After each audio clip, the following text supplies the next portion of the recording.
Good morning and welcome to yet another lesson on literature. Today we have the age of transition, or it is also known as the age of sensibility, or even the age of Dr. Johnson. Now, why these names? Okay, the age of Dr. Johnson because he lived on Rome in this period. The age of transition, Alexander Pope died in 1744, and the Romantic movement began in 1798. So between this, between the death of Alexander Pope and the beginning of Romantic movement, this period is known as the age of transition, or the age of sensibility, or the age of Johnson. Now, it is there for you to write down. I have already said what is written here. Now, what does sensibility mean? Sensibility, sort of refers to an acute perception of and response to the feelings and emotions of other people. Okay. As I have said, this is also known as the age of Dr. Johnson.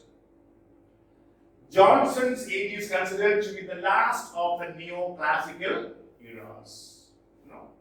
Classical, the great Greek and Roman writers like Homer, or from Latin writers like Horace, Ovid, Virgil, all these. So, many poets of the 18th century, the early part of the 18th century, imitated those classical writers. That's why we call it neoclassical. Now, this period has the Augustan age on one side of it and the Romantic movement on the other, as I have already said. We go ahead and see the most important major points of the period first.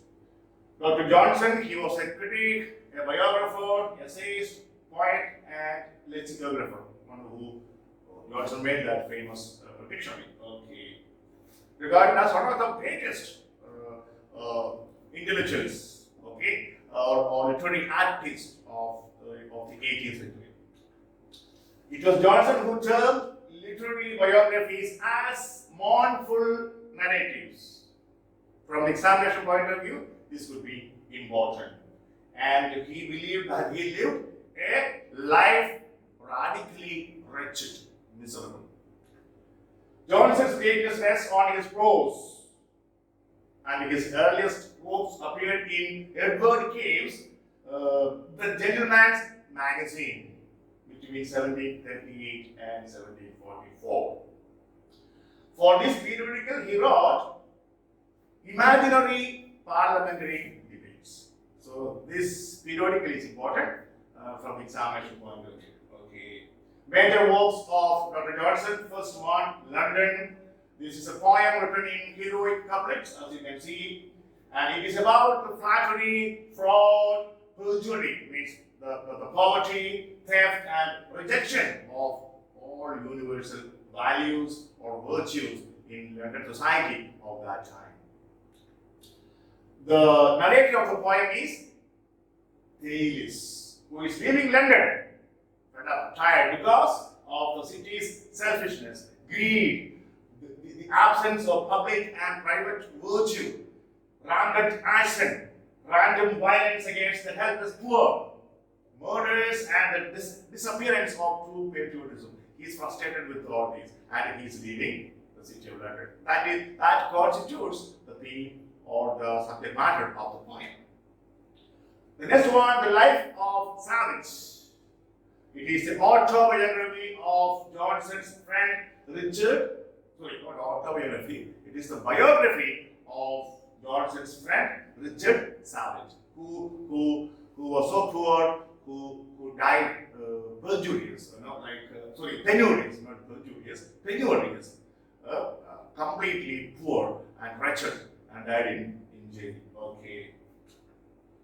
The Vanity of Human Wishes, the 10th satire of Juvenal imitated. Juvenal was a Roman poet who lived, in the late 1st and early 2nd century CE AD.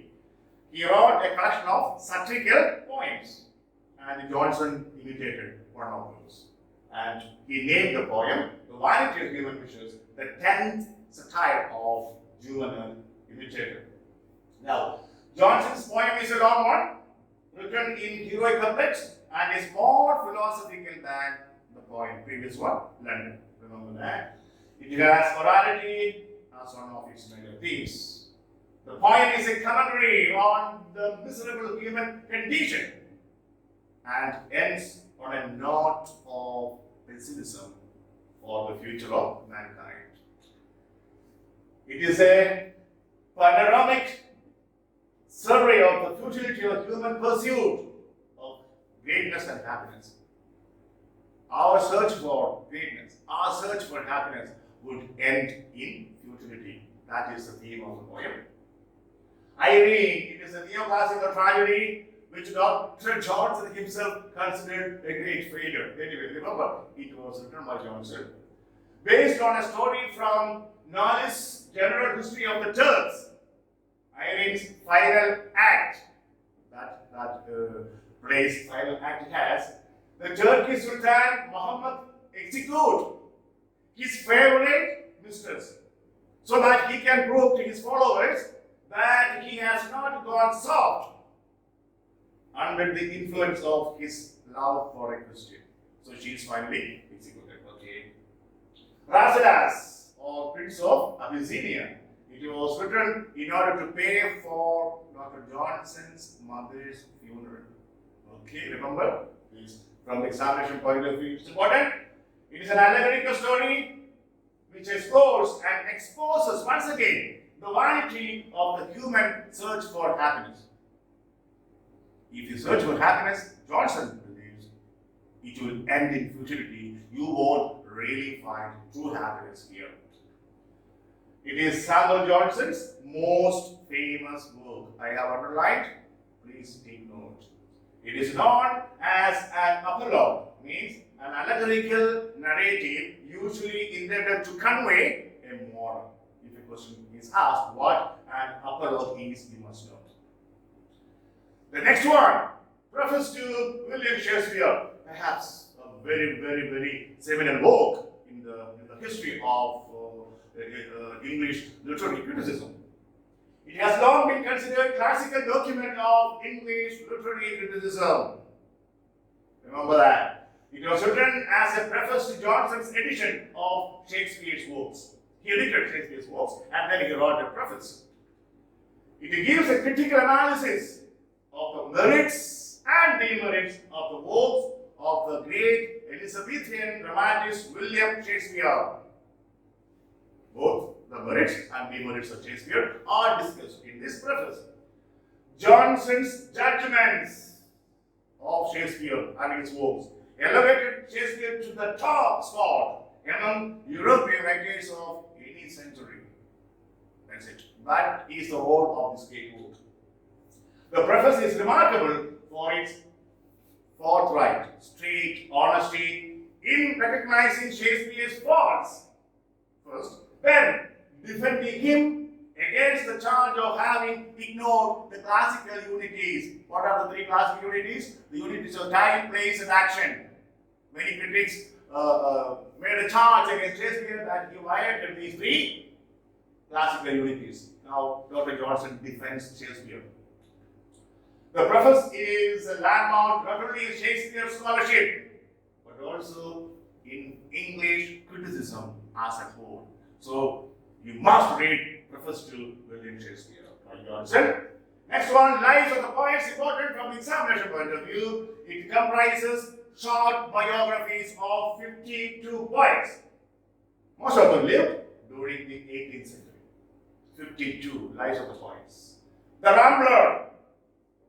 It was a periodical started by Johnson between 1750 and 1752.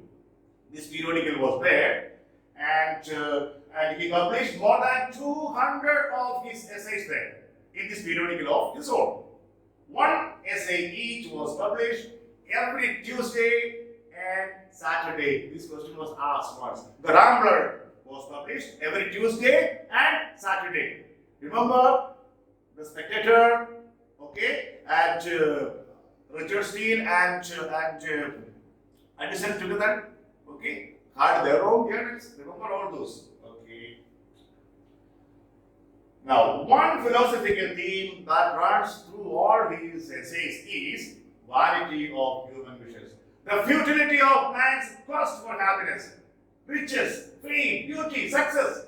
Okay? In business, society, marriage, friendship, everything for Johnson is going to end in futility, in fiasco, in tragedy. Man cannot find true happiness in this world. Okay? The Idler. This is a series of 104 essays, together known as The Idler, contributed to the Universal Chronicle or Weekly Gazette between 1758 and 1760. Johnson's prose style has been important, the object of much ridicule, known as Johnsonism. What does that mean? Very pompous, very artificial style, a lot of words being used. So that is now known as Johnsonism. Okay. James Boswell, a very important name associated with Dr. Johnson, wrote Johnson's biography, The Life of Samuel Johnson. Very, very important. It is the best known and most highly regarded biography in English or maybe in any language.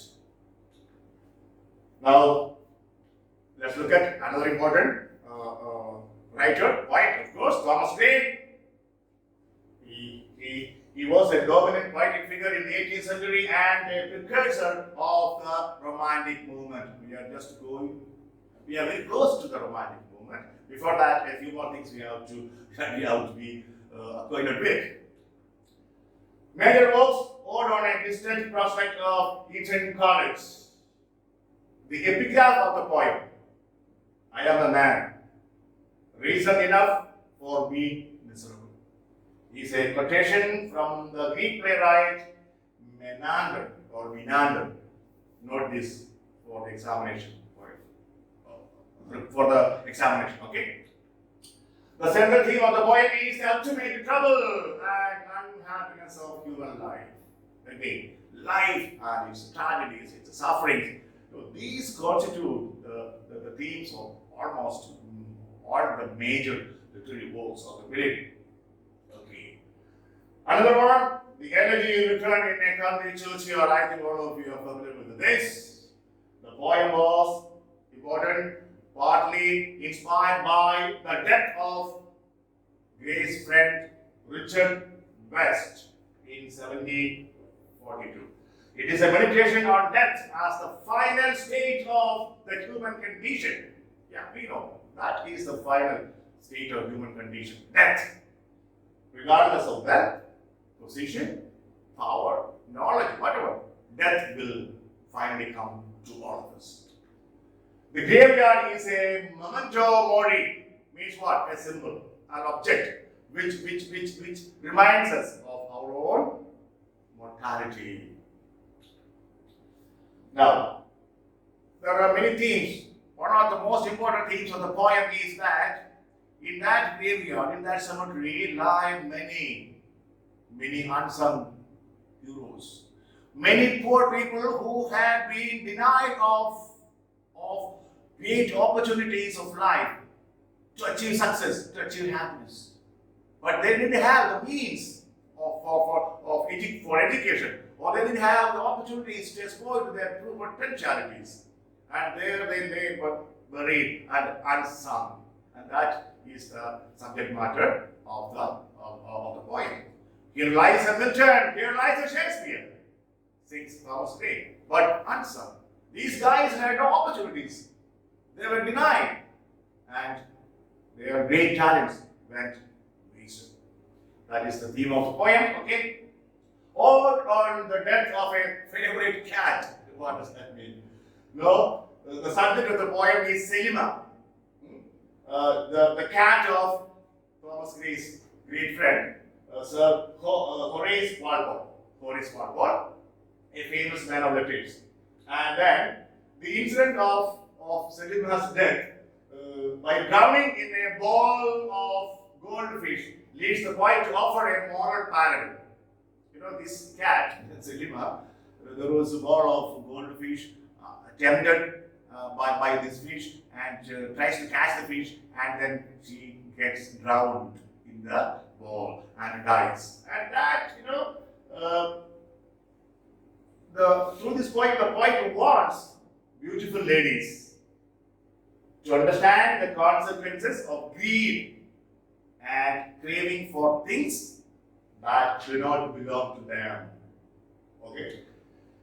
He also seems to caution young women to be wary of sexual temptation, lest they should, so that they should not suffer the fate of Selima.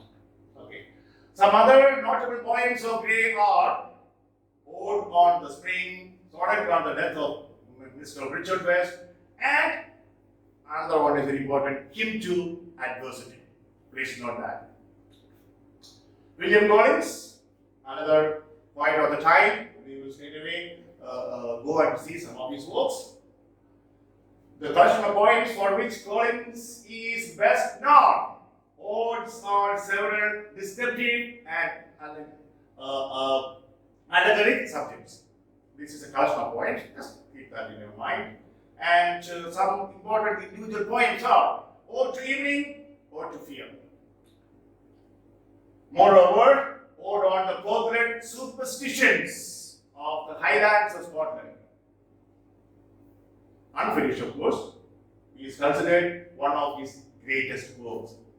Underlined. William Cowper, or pronounced as Cowper as well, but generally William Cowper, he changed the direction of the 18th century nature poetry by writing of everyday life, everyday incidents. He was the foremost poet of the generation between Alexander Pope, who died in 1744, and William Wordsworth, the founder of Romantic movement, which would begin in 1798. Major poems, The Journey of John Kilpin, very important poem, very humorous one. The Diverting History of John Kilpin, what about? An early comic ballad, this poem established Cooper's literary reputation, not the name of the poem.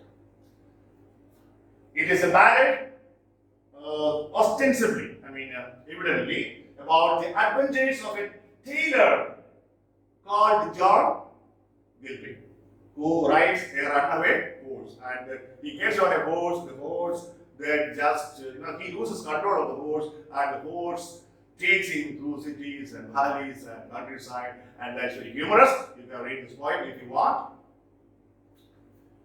The Nightingale and Glowworm. In this poem, the poet tells us a story about the nightingale and the glowworm to teach us about mutual respect. You want to know more about how they learn to respect each other? Read the poem. The Poplar Field, a very famous poem. I think I read this poem, or I studied it when I was doing my plus two. Okay. Not in Kerala, outside, of course. The poem concentrates on the theme of distraction of nature, poplar trees.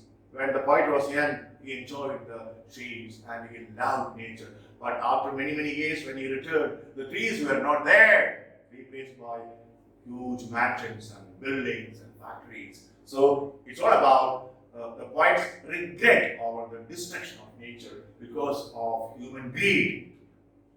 The task Cooper is chiefly remembered for this sixth book, discursive and conversational blank words. And it is his masterpiece. What? The task. Okay, the rest you can read, take down notes. The work is viewed as Cooper's lasting poetic expression on nature, society, God, and man. Okay. Retirement is an apology for his life as a recluse. His justification for giving up a life of action for the contemplative life of the poet. Okay. Contentment. In this poem, the poet shows an understanding of what life is really about. The solitude of Alexander Selkirk. This poem begins with the famous line, I am monarch of all I survey. Read that poem, interesting. Okay. The following lines are also from this poem. O solitude, where are the charms that the sages have seen in thy face? These lines are very important. Now you know from which poem these lines are. Robert Burns, he is known as the Bard of Ayrshire or Plowman poet.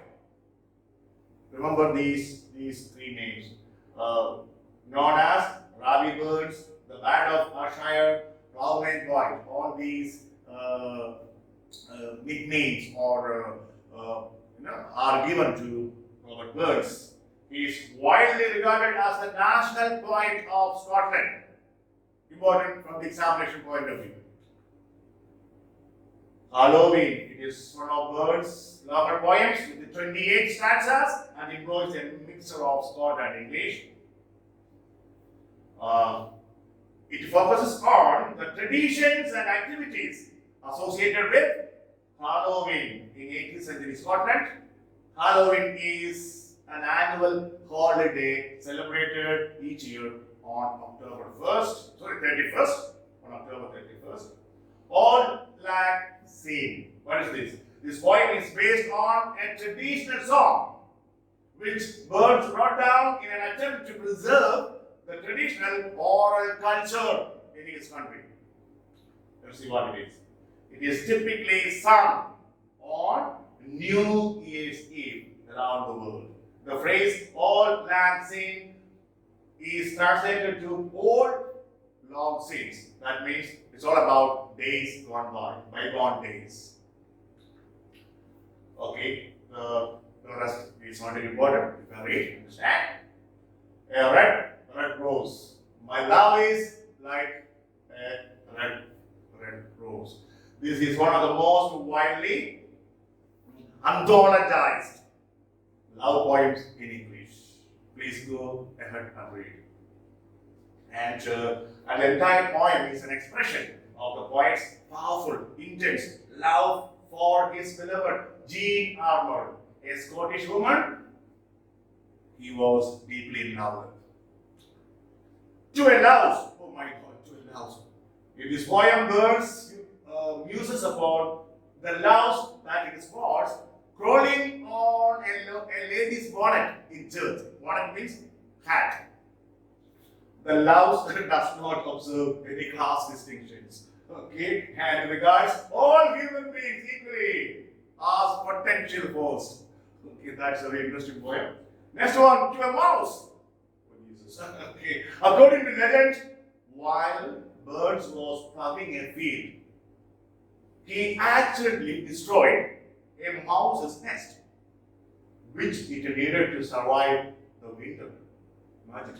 And the mouse was shivering and terrified. The poet stopped his work to try to comfort the mouse. The speaker apologizes on behalf of all humankind for setting all sorts of traps to harm mice in general. We do that, don't we? Okay. Burns has already apologized even for us. Okay. The poem concludes with a general observation about human life. What is that? Whether you are a mouse or a man, your plans, however well laid, often get messed up. Learn this moral lesson.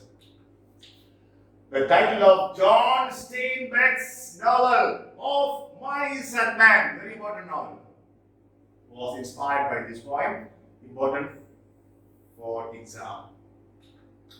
John Anderson Major. Oh, this is one of Burns' first love poems or love songs, Joy is a slang for sweetheart. So the husband is very old, and wife is trying to console the husband, telling that even if your hair is gray, you're old, I am still with you. Okay, we will go through the journey of life hand in hand. That's it. William Blake, you know, I don't know whether you have read any of William Blake's poems. If not, his greatest works can be found in two important collections: Songs of Innocence and Songs of Experience. Songs of Innocence and Songs of Experience. The poems in these two collections, poems of Songs of Innocence would see the world or everything from the point of view of an innocent child, and the poems of the Songs of Experience would see the world and everything from the point of view of an experienced corrupt adult. Okay, there are many poems. The Lamb, The Little Black Boy, The Chimney Sweeper, Holy Thursday. These are all from Songs of Innocence. And again, the Tiger, The Sick Rose, The Chimney Sweeper. Some poems are repeated, but the perspective is different. That's it. These are important poems of these groups, these collections. Auguries of Innocence, written in 1803 but published in 1863. It is among Blake's most critically acclaimed works. Read it. I'll give you the first four lines. To see a world in a grain of sand, and a heaven in a wild flower. Hold infinity in the palm of your hand, and eternity in an hour. This is how this poem begins. Go ahead and complete. Blake's so-called prophetic books are America, a prophecy, the Book of Urizen, the Song of Laws, and Wala, or the four Sovos. The four Sovos means it's symbolically Father, Son, Holy Spirit, and Satan. Satan before the fall of Satan. Okay, these are the four Sovos mentioned by Blake. He was a visionary. He was a kind of a very strange character, indeed. Thomas Percy, his most important work is Relics of Ancient Poetry, no doubt important from the examination point of view. Okay, then we have come to the end of this lesson. See what I have done here, if you have noticed. Very quickly we have gone over the important writers of the period and their most important works. If you have time, you can go on to read these poems, at least a few lines here and there, and familiarize. Otherwise, from the examination point of view, all the important points of this transition period are taken. Famous opening line, I don't know whether I gave it earlier. In my younger and more vulnerable years, my father gave me some advice that I have been taking over in my head ever since. This is from The Great Gatsby by F. Scott Fitzgerald, a very, very, very, very famous novel. Okay then, with that, bye. See you very soon with another lesson.